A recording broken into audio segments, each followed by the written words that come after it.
Indian scenario की हम बात करें, भारतीय धरातल की हम बात करें, तो मुसलमान कई एतबार से परेशान हैं। अगर परेशानियों की लिस्ट मुस्लिम तबके की बनाई जाए तो एक लंबी चौड़ी फहरिस्त बन जाएगी। चाहे ये परेशानी फाइनेंशियली हो, माली एतबार से परेशानी हो, चाहे पारिवारिक फैमिली परेशानी हो। पहले लड़ाई झगड़े कम थे, अब घरों में लड़ाई झगड़े ज्यादा।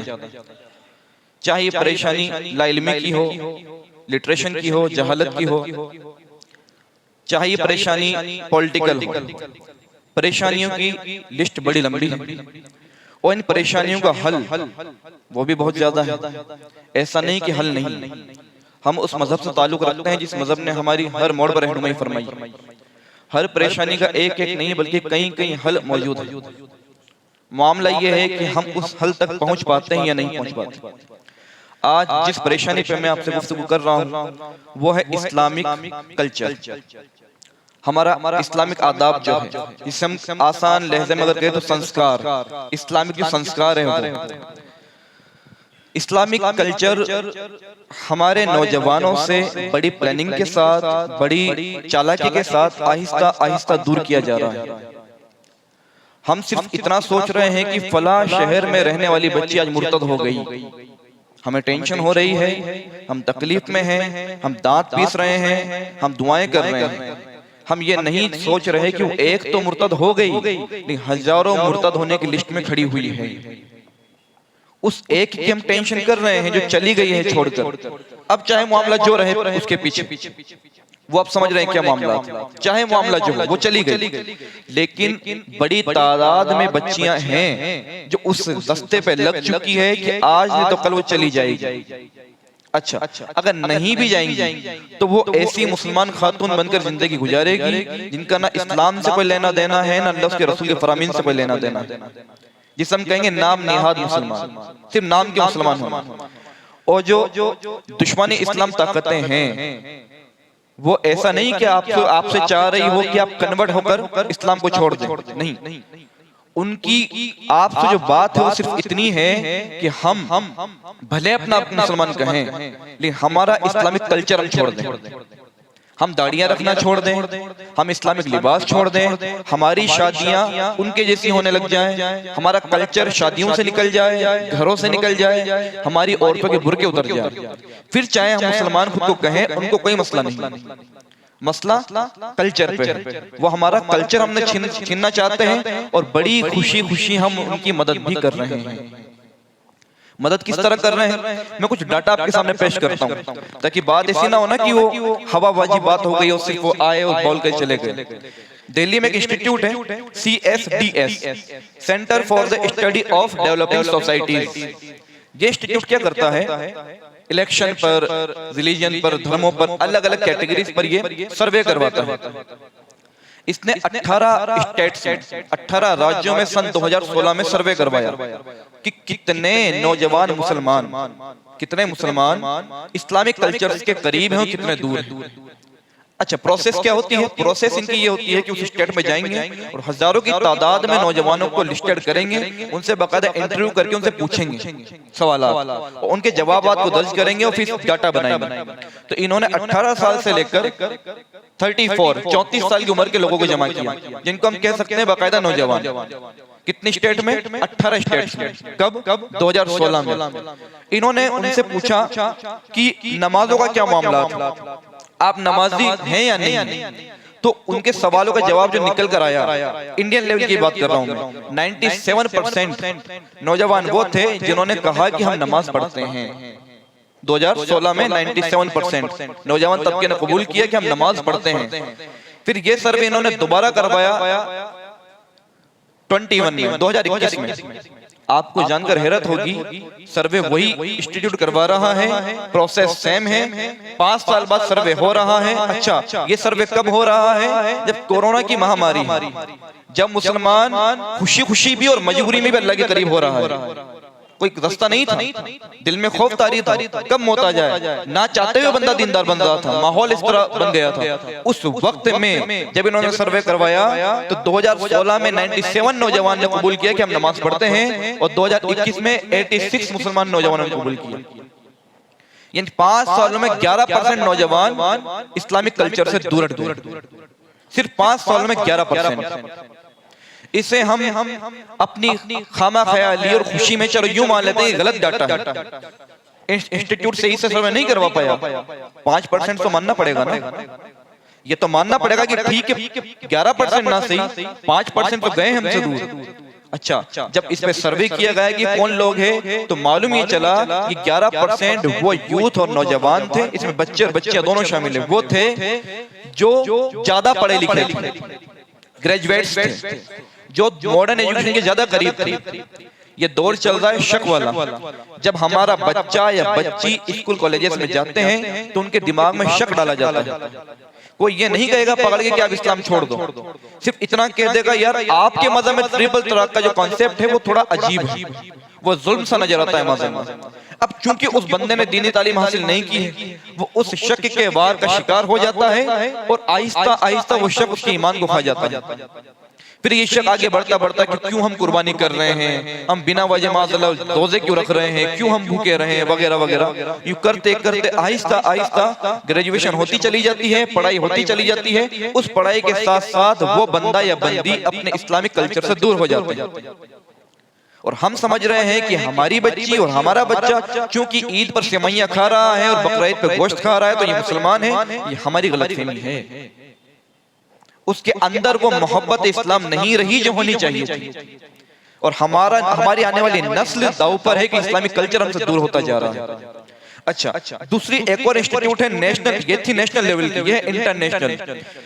इसका नाम है पीयू रिसर्च सेंटर, PEW। ये ग्लोबली काम करती है, वर्ल्ड लेवल पर।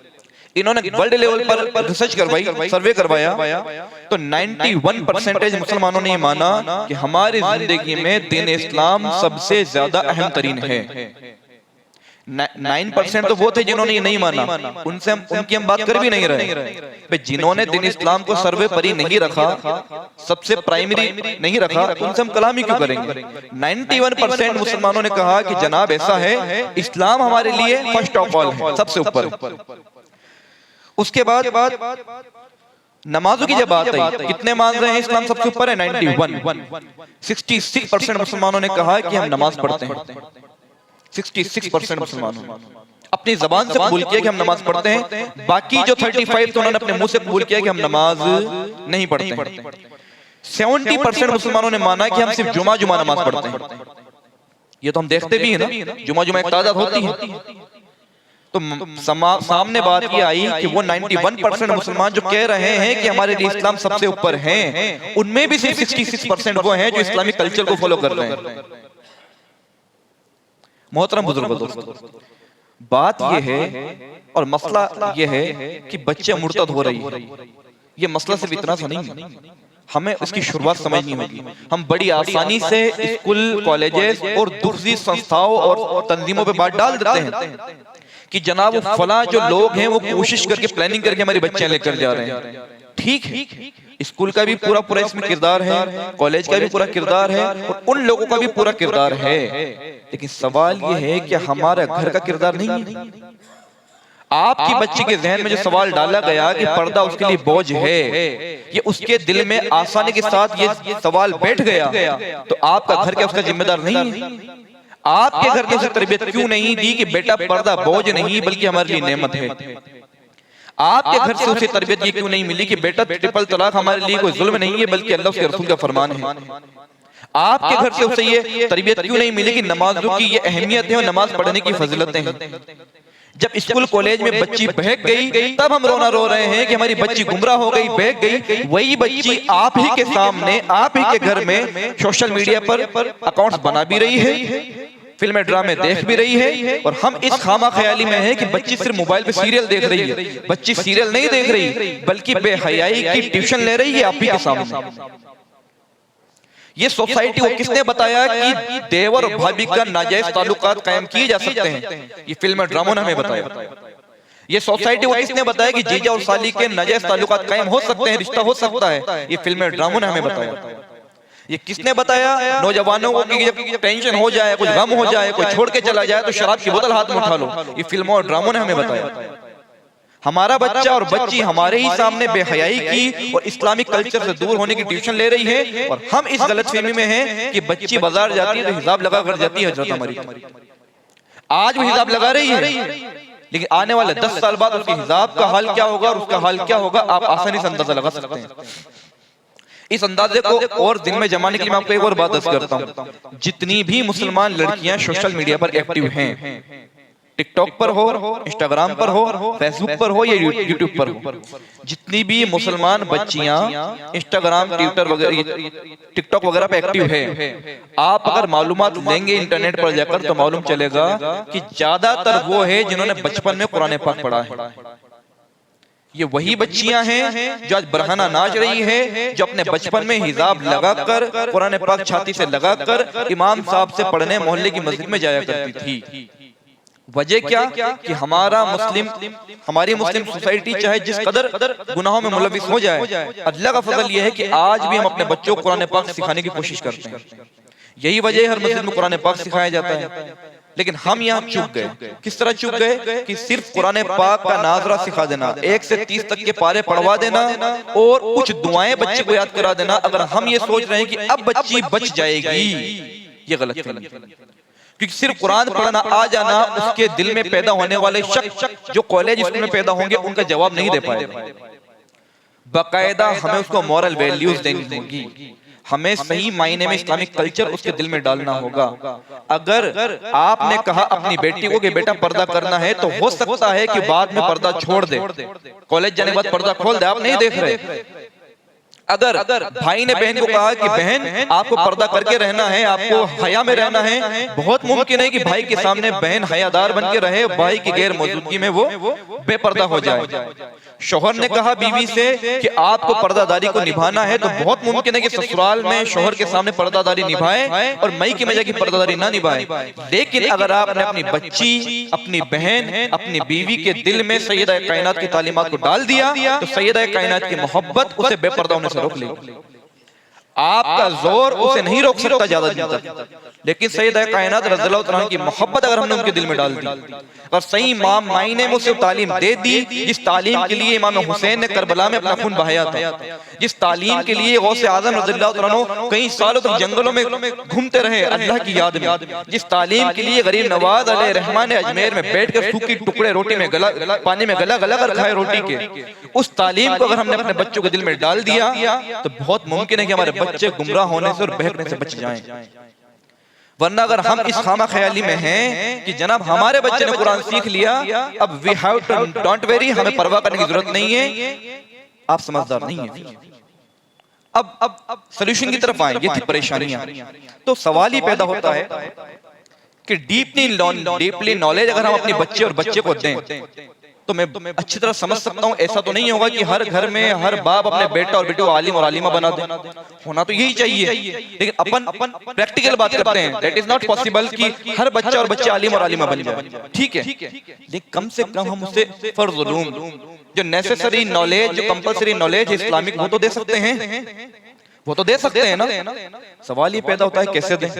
हर शहर में मदरसा बच्चियों का होता नहीं, और होता भी है तो फिर उसकी स्कूल की पढ़ाई, कॉलेज की पढ़ाई, वहां कैसे बच्चे को छोड़ें।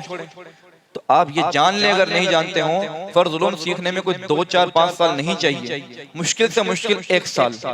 रोजाना बच्ची अगर 1 घंटा भी पढ़ रही है तो 1 साल में आपकी बच्ची को सिर्फ ये नहीं मालूम होगा कि कुर्बानी करनी है, बल्कि ये भी मालूम होगा कुर्बानी क्यों करनी है। सिर्फ ये मालूम नहीं होगा कि पर्दा करना है, बल्कि ये मालूम होगा पर्दा क्यों करना है। सिर्फ ये मालूम नहीं होगा कि इस्लाम में तलाक का कॉन्सेप्ट है, बल्कि ये भी मालूम होगा क्यों कॉन्सेप्ट है तलाक का। उसे उसकी जड़ मालूम होगी और फिर बहुत मुमकिन है अल्लाह की रहमत पर यकीन करके चलें कि वो बेहयाई के माहौल में भी अपना ईमान और अक़ीदा बचाने में कामयाब हो जाएगी। और हम चाहें कि हम सिर्फ कुरान पाक सिखा दें और अपनी जिम्मेदारी को भूल जाएं, और फिर हम कहें कि जनाब कॉलेज में माहौल ठीक नहीं है, कॉलेज वाले हिजाब लगा के अंदर नहीं जाने दे रहे। उन्होंने कब कहा कि हम लगा के जाने देंगे? वो तो बने ही बेहयाई फैलाने के लिए थे, वहां पर को एजुकेशन सिस्टम लाया ही बेहयाई को प्रमोट करने के लिए था। आपको क्या लगता है कि आपके बच्चे के दुश्मन कम है? आप सुन लीजिए, $700 अरब की इंडस्ट्री है फैशन की, $700 अरब की इंडस्ट्री है फैशन की। $700 अरब ये मार्केट में दौड़ाए जा रहे हैं आपकी बच्ची को बेहया बनाने के लिए। और आप अगर इस खामा ख्याली में हैं कि कुरान पाक पढ़ना सीख लिया बच्ची ने तो अब वो बेहयाई से बच जाएगी, तो ये समझदारी थोड़ी है। किसे कहते हैं 700 अरब डॉलर। पहले इन लोगों ने हमारी बच्चियों को आजादी का नारा देकर मार्केट में उतारा और इन्हीं लोगों ने फिर हमारी बच्चियों के हुस्न से उसे कैश करना शुरू किया। बहुत सारी बातें कहने को कही जा सकती है। आम से आम मिसाल समझ लीजिए आप, शेविंग क्रीम जो आती है मार्केट में, दाढ़ी बनाने की जो क्रीम मार्केट में आती है, उसके पैकेजिंग पर औरत की तस्वीर आती है। अगर टीवी में एडवर्टाइजमेंट आ रहा है तो औरत आ रही है। भला दाढ़ी बनाने की क्रीम का और औरत का क्या ताल्लुक है? औरत अगर पैकेजिंग पर होगी तो मर्दों की निगाह जल्दी उस तरफ खींचेगी। औरत अगर एडवर्टाइजमेंट में होगी तो मर्दों की निगाह जल्दी खींचेंगी और जल्दी उसे खरीदने की कोशिश करेंगे।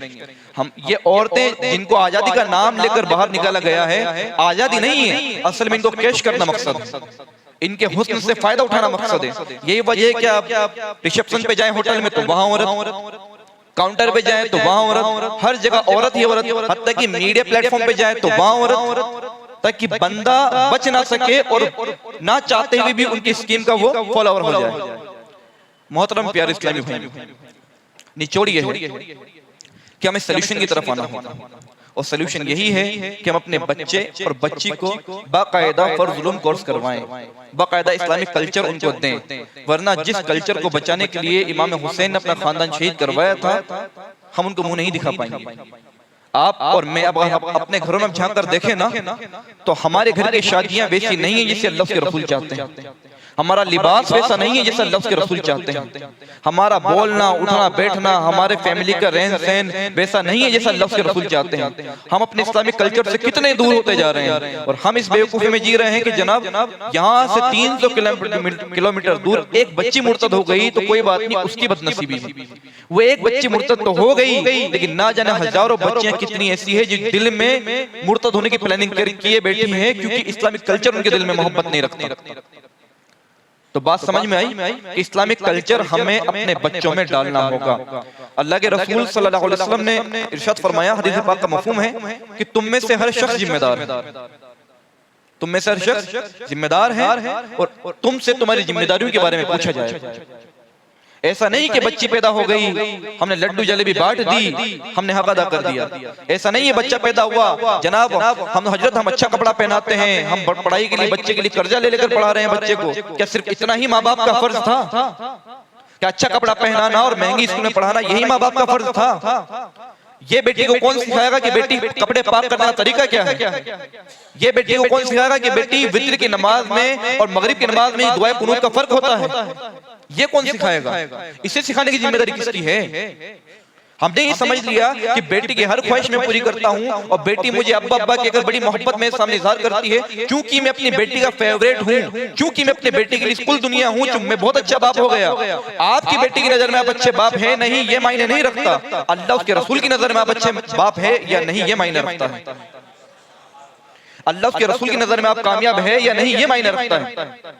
आपकी बेटी आपके तरीके को पसंद नहीं भी करती, अल्लाह उसके रसूल के बताए हुए तरीके पे आप तरबियत दे रहे हैं तो आप कामयाब हैं। और लाख आपके बच्चे आपके माथा चूमे, लाख आपकी तारीफें करें और लाख स्टेटस पे लिख के लगाएं my father is my king, my father is my everything, कोई फर्क नहीं पड़ता अगर आप अल्लाह उसके रसूल के बताए हुए तरीके पे तरबियत नहीं कर पा रहे।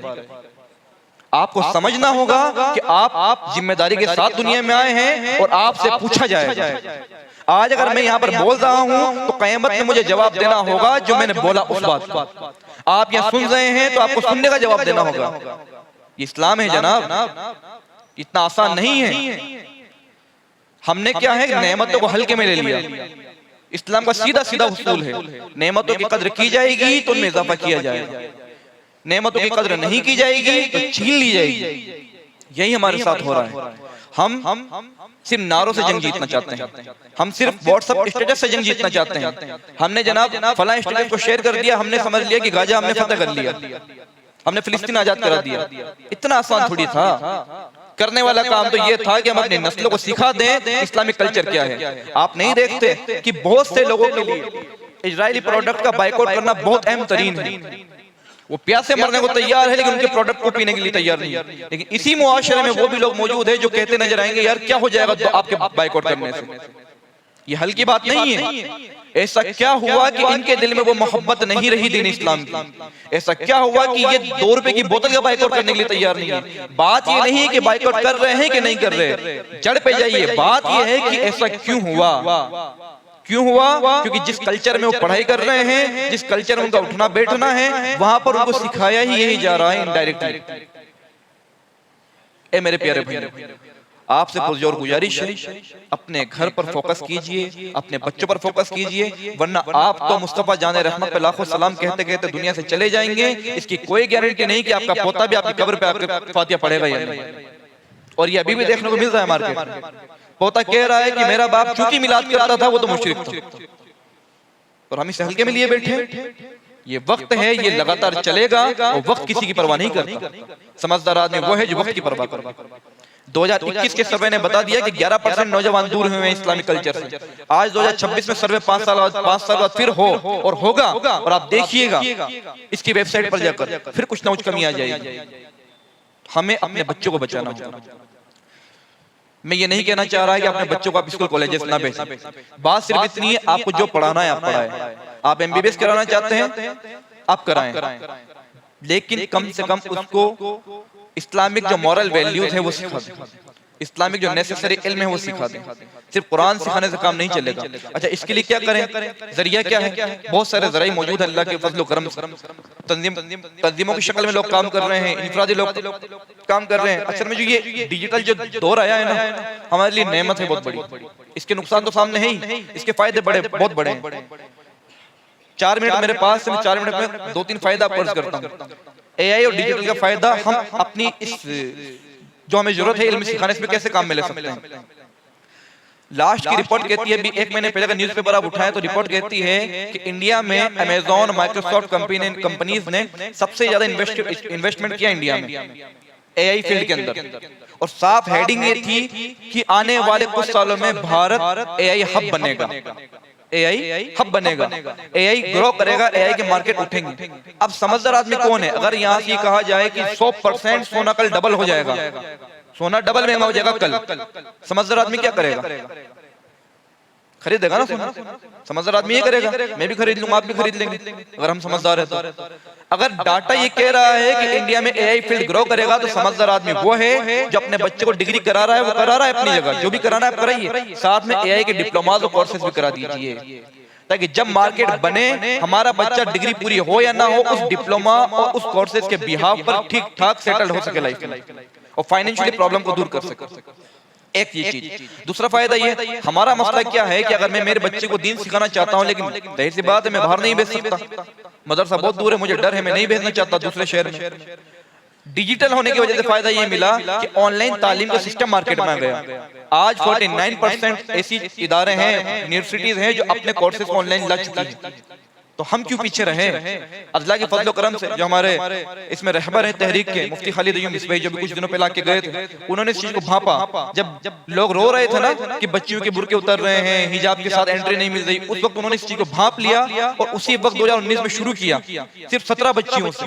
और यार 2026 5 अप्रैल को, आने वाली 5 अप्रैल को उन बच्चियों की फरागत है, वो आलिमा बन गई। ना बच्ची घर के बाहर निकली, न कोई रिस्क हुआ, न कोई टेंशन हुई, घर में बैठे बैठे कोई टेंशन नहीं, कोई उसको ऐसे नहीं गर्मी में कोई बुर्का पहनना पड़ रहा है, वीडियो ऑफ है, पढ़ाने वाली आलिमा है, पढ़ने वाली बच्ची है, मर्द का कोई दखल नहीं, और बस सुकून अंदाज में बाप के सामने बैठे बैठे जो मोबाइल पहले बेहया बना रहा था, उसी मोबाइल ने उन बच्ची को आलिमा बना। तो मैं आपसे गुजारिश करूंगा, जो जरिया आपको सही लगे वह पहुंचे, अहले सुन्नत के जरिए तालीम हासिल करें और अपने बच्ची को बाकायदा तालीम दें। सिर्फ कुरान पढ़ाने से काम नहीं चलेगा, नहीं चलेगा, नहीं चलेगा। अगर सेव ट्रीज की मुहिम चल सकती है, सेव ब्लड की मुहिम चल सकती है, सेव ह्यूमैनिटी की मुहिम चल सकती है, तो सेव इस्लामिक कल्चर की मुहिम भी चलनी होगी। हमें इस्लामिक कल्चर बचाना होगा और इसकी शुरुआत यही आपसे और मुझसे होगी। हमारे अहद करने से होगी कि हम इस्लामिक कल्चर को बचाएंगे। और किस तरह बचाएंगे? आखिरी लाइन अर्ज कर दूं, घर जाएं, अपने बच्चे और बच्ची को बिठाएं, अगर समझदार है आपका बच्चा और बच्ची, उनसे कॉपी पेन साथ में लें और पूछिए, बेटा कितने बॉलीवुड एक्टर्स के नाम आप जानती हैं, बॉलीवुड के कितने हीरोज के नाम आप जानती हैं, उनकी लिस्ट बना लें।